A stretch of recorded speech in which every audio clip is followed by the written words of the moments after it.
Who wouldn't love a bit of locum money?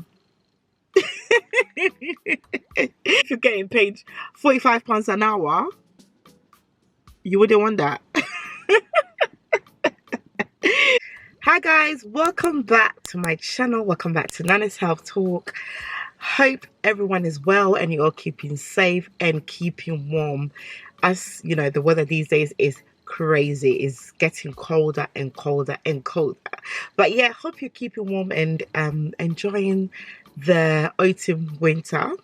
So in today's video, I wanted to talk about the difference between a locum pharmacist and a store-based pharmacist, or should I say an employed pharmacist. Today I wanted to break it down and explain it, so let people know, the people that are pursuing the pharmacy career, that want to go into either a locum pharmacy, that want to be a locum pharmacist, or people that want to be a store-based pharmacist or an employed pharmacist.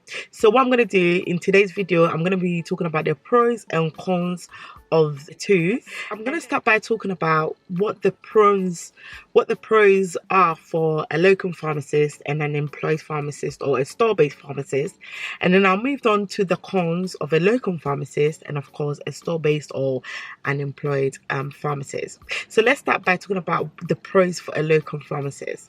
So if you want to go into being a locum, then you're going to be living the life. So if you want to be a locum pharmacist, then you're going to have, you know, a better work-life balance. So what that means is, of course, one, you get to choose your hours. So you can choose the hours that you want to work. Two, sometimes you can choose the stores that you want to work if you've been to those stores or if you're familiar with those stores. So if you've been to those stores or familiar with those stores, then you can choose or request to work in those stores. Three, the hourly rate is higher than being an employed pharmacist or a store-based pharmacist. Four, you get to learn so many dispensing systems. So as you know, every pharmacy or most pharmacies use different dispensing system.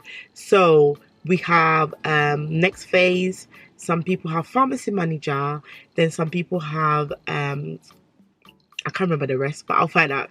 I'll put it down there. So you get used to working with different pharmacy dispensing system. So that's also a bonus point, because in case you get an employed job or you go to another store or another pharmacy, then you are familiar with that dispensing system. So far, these are the pros of being a locum pharmacist.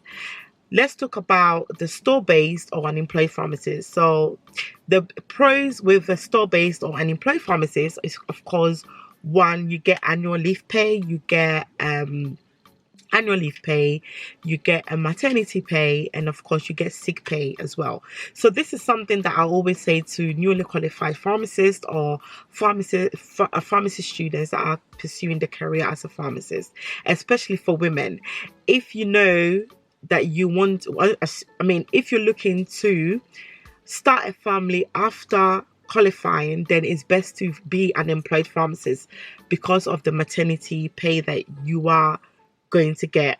But if it's not something that you're not, then I'll say that it doesn't matter. You can get a locum, or you can also locum for a year or two, then move on to being an employed pharmacist. It all depends on you, the individual.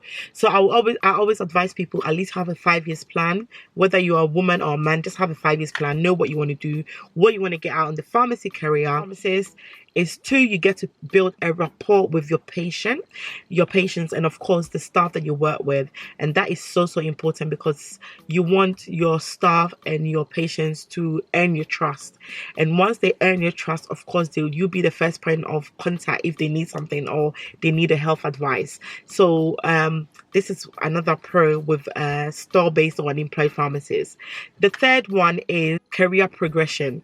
So certain companies offers career progression once you're employed by them. So example, if you're looking to work in the retail or community sector, you can start off as a relief pharmacist, then store-based, then of course either a pharmacy manager or a store manager. So it all depends on the company that you work with. Another pro for a store-based or relief pharmacist is again, that links to career progression, is your leadership skills. So once you're a store-based or an employed pharmacist, you tend to build on your leadership skill because you have a team of people that you're working with. That can be the same for a locum pharmacist as well. There are so many transferable skills that you can earn or you can build upon based on the individual stores that you work at. So now let's move on to the cons of being a locum pharmacist or an employed pharmacist or a store-based pharmacist. But before we move on to that, I want to touch on being a relief pharmacist. So for people that don't know what a relief pharmacist is, is basically similar to being a locum pharmacist, but you are employed by the company. So when I say you're employed, you are employed by the company, but you cover certain stores within the localities. So you can cover up to 5 stores, 3 to 5 stores, or say 6 stores, depending on your company demand. Some people cover 2 stores, 3 stores. Some people are even lucky to be in 1 store. But you are employed by the company and you do get all the benefits of an employee. Few cons of being a locum pharmacist. So 1, dispensing system. So if you're not familiar with a dispensing system, then that can be a real issue. For a locum pharmacist, 1 is not knowing the dispensing system. That can be a very big headache, especially to you and your dispensers and to your patients as well. The thing that I will advise you on this is, once you're qualified, or if you're already qualified, just get to know the basics of certain systems within community pharmacy. If you're looking to locum and you're not familiar with all the dispensing systems, at least get to know the most popular ones. Another con is the communication between the agency and yourself. So again, I'm going to give you tips on this, so I'll probably save that for another video. Yeah, so one is, of course, paperwork. So if you're someone that's going to be self-employed, then of course you have to do your tax. So that's going to, if you find paperwork tedious, then you definitely will not like locum life, unless you employed an accountant to do that for you. So another negativity is, of course, there's no sick pay, there's no maternity pay, and there's no annual leave. And one last thing, if I remember on top of my head, is chasing up invoices. So some stores or some companies may be very slow when it comes to invoices. So you probably have a day or half a day chasing up invoices. That can be annoying. That can be very annoying. So let's move on to being an employed pharmacist.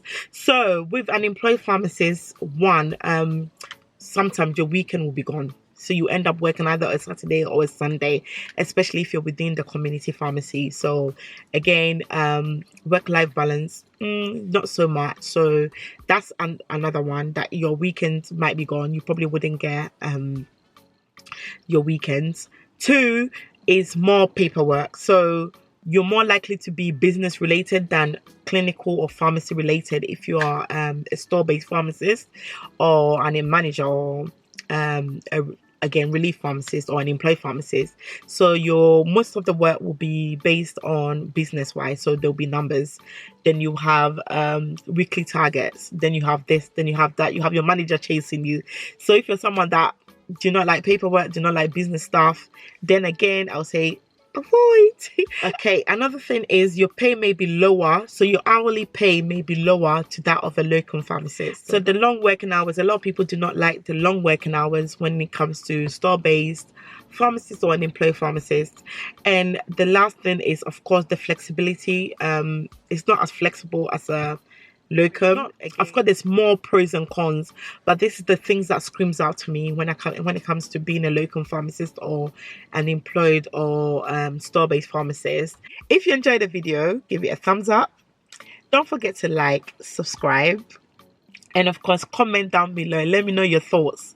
And if you have certain topics or specific topics that you want me to talk about, let me know as well, and I shall do so. Don't forget to follow me on my socials. So Nana's Health Talk on Instagram, Nana's Health Talk on TikTok, and of course Nana's Health Talk or Nana the Pharmacist on YouTube. I'm not joking. Nana the Pharmacist on YouTube. All right, guys, I shall see you in my next video. Bye.